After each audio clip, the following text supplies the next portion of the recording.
नमस्कार, स्वागत है आप सभी का। आप देख रहे हैं न्यूज़ ट्रैक और मैं हूं शिवाकांत शुक्ला। दिल्ली चुनाव पर एक बार फिर हाजिर हैं।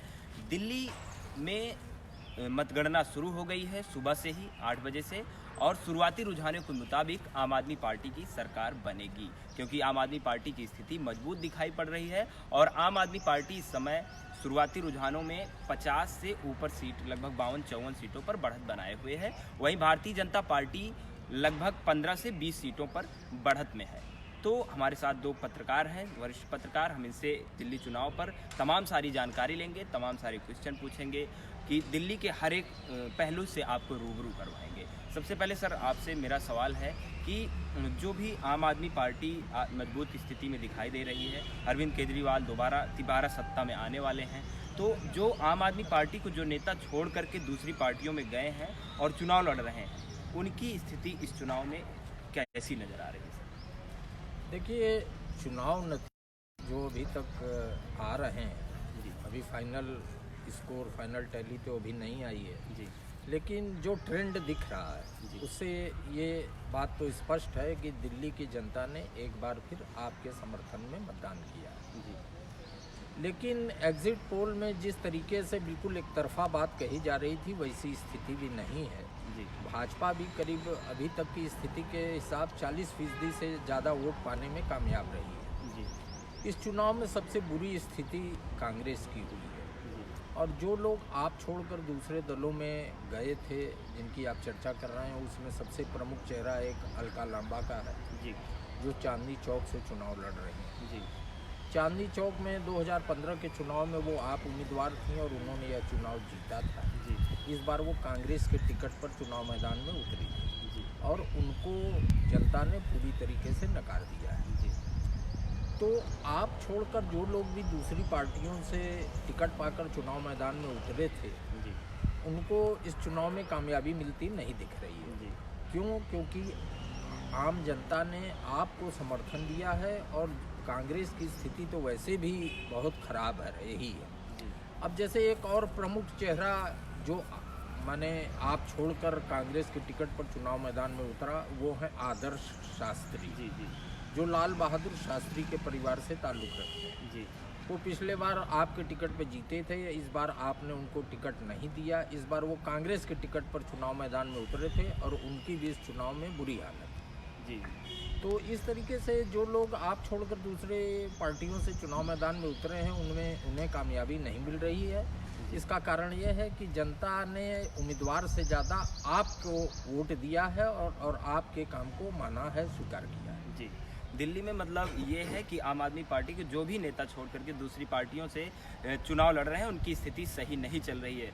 और दूसरा सवाल सर हमारा आपसे है कि अभी तक जो भी चुनाव हम देखते आ रहे हैं राज्यों के, उन राज्यों में मोदी बनाम राज्य की सरकार कर दिया जाता था। तो उन चुनावों में लगभग जहां भी मोदी सरकार यानी बीजेपी की जीत हुई है, वो मोदी को लेकर ही चुनाव लड़े हैं, इस वजह से जीत होती रही है। तो इस चुनाव में केजरीवाल ने अपने चालाकी से मोदी को कहीं भी रैली में टारगेट नहीं किया है, जबकि बीजेपी के जितने भी नेता रहे हैं, उन्होंने जो है शाहीन बाग और जो है केजरीवाल को टारगेट किया है। तो क्या लगता है कि आम आदमी पार्टी के मुखिया अरविंद केजरीवाल ने मोदी को टारगेट नहीं किया और किसी भी मतलब बीजेपी को निशाना नहीं बनाया, उनकी ये रणनीति कहीं ना कहीं काम आ रही है?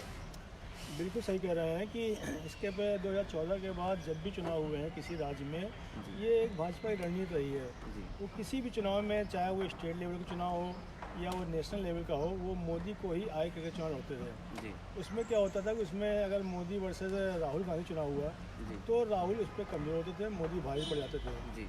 वही स्ट्रेटजी ने इस चुनाव में अपनाई, लेकिन केजरीवाल अब इतने परिपक्व खिलाड़ी हो चुके हैं जी, कि उन्होंने अपने पिछले 5 साल के विकास कार्यों को ही आगे रखा, और बार बार भाजपा की रणनीति के बावजूद वो शाहीन बाग के मुद्दे पर नहीं फंसे। यहाँ तक कि वो शाहीन बाग भी नहीं गए, बड़ा वोट बैंक था जी। उन्हें पता था अगर हम शाहीन बाग चले गए तो भाजपा को एक बड़ा मुद्दा मिल जाएगा और भाजपा फिर भारी पड़ जाएगी जी। तो ये बात बिल्कुल सही है कि शाहीन बाग के मुद्दे पर भाजपा उनको घेर नहीं पाई, और केजरीवाल बराबर जो है विकास कार्य को ही आगे करते रहे, जिसका उन्हें पूरा लाभ मिलता नज़र आ रहा है जी। देखिए, श्रीधर जी की बात में थोड़ा सा मैं जोड़ना चाहूँगा जी। श्रीधर जी ने बिल्कुल सही कहा कि केजरीवाल अब एक मैच्योर पॉलिटिशियन हो गए हैं। जी जी अगर आप 2015 में उनके चुनाव जीतने के बाद के भाषणों को देखेंगे तो 2019 तक वो लगातार जी मोदी सरकार पर हमला करते रहे। जी वो ये कहते रहे कि मोदी सरकार मुझे दिल्ली में कोई काम करने ही नहीं दे रही। जी जी लेकिन पिछले 6 महीने का अगर केजरीवाल का आप भाषण और उनके बयान आप पढ़ें जी जी तो केजरीवाल ये बात जानते हैं कि भाजपा हमेशा मोदी का चेहरा आगे करके चुनाव लड़ती है जी और मोदी की इस देश की जनता में एक स्वीकारोक्ति जरूर है। जी आप एक प्रकरण याद करिए जो अभी बहुत पुराना नहीं है, मात्र 15 दिन पुराना है। पाकिस्तान के एक मंत्री फवाद चौधरी ने केजरीवाल के समर्थन में एक ट्वीट किया जी जी और उस ट्वीट में जी पीएम नरेंद्र मोदी पर व्यंग कसा। जी जी अब आप देखिए कि केजरीवाल कितने मैच्योर पॉलिटिशियन हैं। उन्होंने तुरंत उस ट्वीट पर रिएक्ट किया जी और उन्होंने कहा कि पाकिस्तान को हमारे आंतरिक मामलों में दखल देने की ज़रूरत नहीं है। जी वो मोदी जी को कुछ न जी। कहें, मोदी हमारे भी प्रधानमंत्री हैं। जी तो केजरीवाल एक मैच्योर पॉलिटिशियन हो गए हैं। जी उन्होंने इस चुनाव को मोदी वर्सेस केजरीवाल नहीं बनने दिया। जी उन्होंने कई मौके ऐसे आए जी। जब मोदी सरकार पर सीधा हमला करने से वो बचते दिखे जी और इस केजरीवाल की मैच्योरनेस का आपको बहुत फ़ायदा मिला। फायदा मिला। जी बिल्कुल। मैच्योरनेस का आलम उनका ये रहा शिवाकांत जी कि भाजपा के कम से कम 200 से 250 सांसद बराबर दिल्ली में डेरा डाले रहे। जी जी कई मंत्री यूपी सरकार के बराबर डेरा डाले रहे, अदर स्टेट के मुख्यमंत्री वहाँ रहे। जी उसके बावजूद ये इसे करिश्मा ही कहेंगे कि इतनी बड़ी भाजपा की ताकत होने के बावजूद जी केजरीवाल ने अकेले जो है वो भाजपा को शिकस्त दी है। जी। ये उनके आने वाले भविष्य के लिए अच्छा कहा जा सकता है। जी। हाँ, ये बात अलग की है कि काफ़ी लंबा समय हो गया, 6 साल हो गए हैं, लेकिन वो उनकी पार्टी दिल्ली के बाहर नहीं निकल पाई है। जी हो सकता है इस सफलता के बाद आम आदमी पार्टी एक विचार करे कि उसे दिल्ली के बाहर भी अपनी स्टैंड बढ़ानी पड़े। जी तो सर ये मेरा सवाल ये है कि यूपी के मुख्यमंत्री योगी आदित्यनाथ ने भी दिल्ली में ताबड़तोड़ कई रैलियां की और ऐसे इलाके में की जहां पर हिंदू मुस्लिम ये सीन चल रहा था, यानी शाहीन बाग और जामिया जैसे इलाकों में।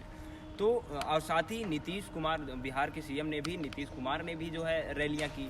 तो क्या यूपी के और मतलब पूर्वांचल के यूपी के लोगों को, बिहार के लोगों का वोट भाजपा को नहीं मिलता दिखाई दे रहा है? अब ये तो थोड़ा सा अभी और स्थिति स्पष्ट हो जाए तब आंकड़ों के विश्लेषण से पता चलेगा कि जिन इलाकों में दिल्ली के जिन इलाकों में पूर्वी उत्तर प्रदेश या बिहार के लोग रहते हैं वहाँ वोटिंग ट्रेंड क्या रहा है, इसका थोड़ा अभी विश्लेषण करना होगा। लेकिन आप एक बात को तो खारिज नहीं कर सकते कि इस चुनाव में शाहीन बाग एक मुद्दा था। जी जैसे पटपड़गंज से दिल्ली के डिप्टी सीएम मनीष सिसोदिया चुनाव लड़ रहे थे जी और मनीष सिसोदिया ने चुनाव प्रचार के दौरान ये बयान दे दिया कि हम शाहीन बाग के साथ खड़े हैं। जी जबकि भाजपा की तमाम कोशिशों के बावजूद माने केजरीवाल ने एक मैच्योरिटी दिखाई और वो शाहीन बाग नहीं गए।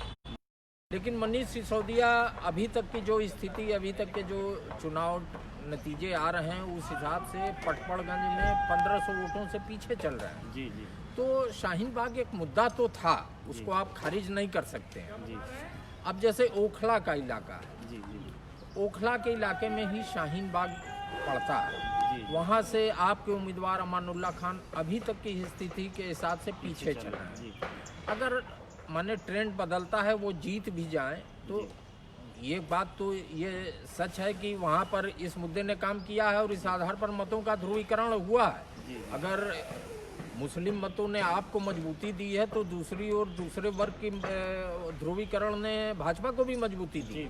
तो शाहीन बाग के मुद्दे को आप ऐसे खारिज नहीं कर सकते। और जहाँ तक यूपी बिहार के मतों का सवाल है तो अभी ये थोड़ा इसका विश्लेषण करना होगा। जी जी जी तो इन दोनों दलों की लड़ाई में कांग्रेस की स्थिति बद से बदतर नजर आ रही, क्योंकि 15 साल जहां शीला दीक्षित ने दिल्ली में राज किया और तमाम सारे कार्य भी किए और उनकी कार्य को आज भी दिल्ली की जनता याद करती है। तो ऐसे में कांग्रेस की स्थिति बेहद नाजुक होना, यानी 1 से 2 सीट में सिमटना, कहीं ना कहीं चिंता का विषय है। तो सर बताइए कि कांग्रेस की ये स्थिति मतलब आगे के चुनाव में कैसे वो अपने आप को संभालेंगे? क्या लगता है कि कांग्रेस में अब जो नए राजनेता हैं या जो भी राजनेता कांग्रेस के टिकट पर चुनाव लड़ना चाहते हैं, एक बार अब उनको विचार करना होगा, क्योंकि इनकी स्थिति यहाँ जब देश की राजधानी में सही नहीं है तो अन्य राज्यों में जो भी इनके उम्मीदवार होंगे वो एक बार विचार करेंगे कि हम इनकी पार्टी से चुनाव लड़े या नहीं। कैसा क्या कहेंगे? देखिए शिवाकांत जी, ये कांग्रेस के लिए बहुत ही दुर्भाग्य का विषय है कि उसने पूरे इलेक्शन कैंपेन में कहीं शीला दीक्षित का नाम नहीं लिया। जी।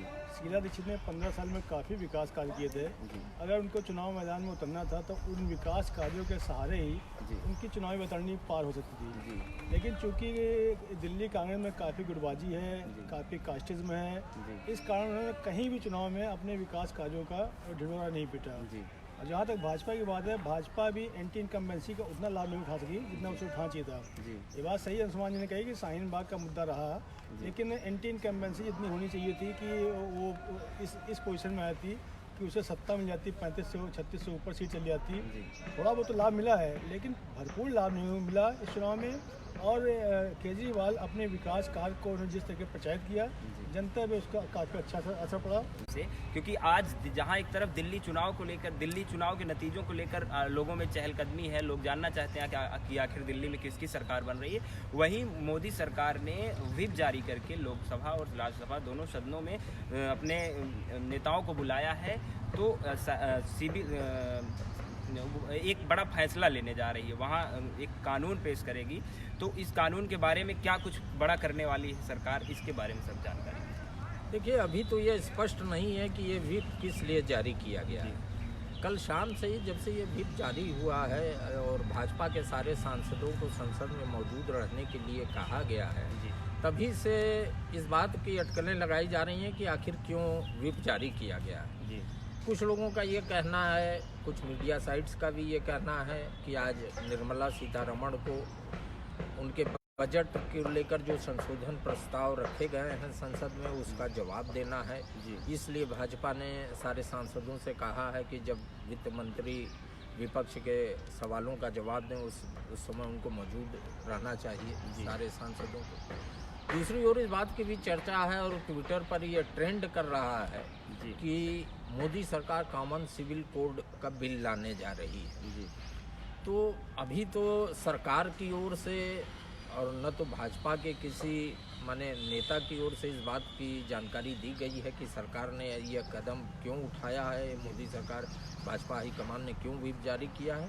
लेकिन अटकलें लग रही है, हो सकता है कि सरकार कोई बड़ा बिल लेती जावे, क्योंकि आप अगर देखें तो जहाँ तक अनुच्छेद 370 का सवाल है या और भी जो सरकार ने फैसले लिए हैं, वो सारे बिल 3 तलाक का बिल है, वो अचानक ही लाए गए थे और मोदी अचानक कोई धमाका करने में यकीन करते हैं, वो कुछ भी कर सकते हैं। तो ऐसे में जब चुनाव के नतीजे आ रहे हैं तो यहाँ यदि भाजपा की हार होती है तो ये कॉमन सिविल कोड जो है ये कहीं ना कहीं उस चुनाव के नतीजों को दबाने में मदद करेगा, क्योंकि ये बड़ा मुद्दा होगा जबकि लोगों के सामने आएगा यूनिफॉर्म सिविल कोड।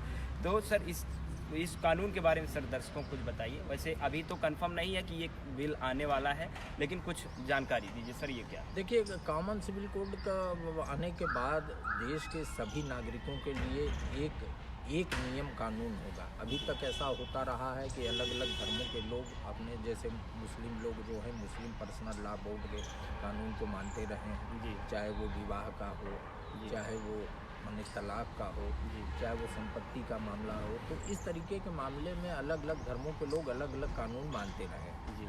और समान नागरिक संहिता का कानून जब आ जाएगा तो देश के सारे नागरिक, चाहे वो हिंदू हो, मुस्लिम हो, ईसाई हो, सिख हो, बौद्ध हो, जैन हो, पारसी हो, सबके लिए सब हिसाब से एक तरह का कानून होगा और सबको उस कानून का पालन करना होगा। तो भाजपा काफ़ी दिनों से कॉमन सिविल कोड की वकालत करती रही है, ये उसके चुनावी मैनिफेस्टो में रहा है। और अपनी दूसरी पारी में मोदी जिस तरीके से धुआंधार बैटिंग कर रहे हैं और जिस तरीके से भाजपा अपने चुनावी मैनिफेस्टो में किए गए सारे वादों को पूरा कर रही है, तो चाहे इस सत्र में चाहे अगले सत्र में देर सवेर मोदी सरकार यह बिल जरूर लाए। जी बिल्कुल। तो इस बिल के चुनाव के नतीजों को भी काफ़ी मतलब इस बिल के यदि ये आज बिल पेश किया जाता है तो चुनाव नतीजे दब जाएंगे और ये बिल ट्रेंड में आ जाएगा। तो ऐसे ही दिल्ली चुनाव पर हम आपको तमाम अपडेट देते रहेंगे। हालांकि पूरी स्थिति 3 बजे तक साफ हो जाएगी कि आखिर दिल्ली की सत्ता में कौन बैठने वाला है, दिल्ली के सिंहासन पर कौन बैठने वाला है और आखिरकार दिल्ली के वर्तमान सीएम अरविंद केजरीवाल ही दोबारा सत्ता में फिर आएंगे या फिर कुछ और होगा। बने रहिए हमारे साथ, हम आपको हर पल की अपडेट देते रहेंगे। धन्यवाद।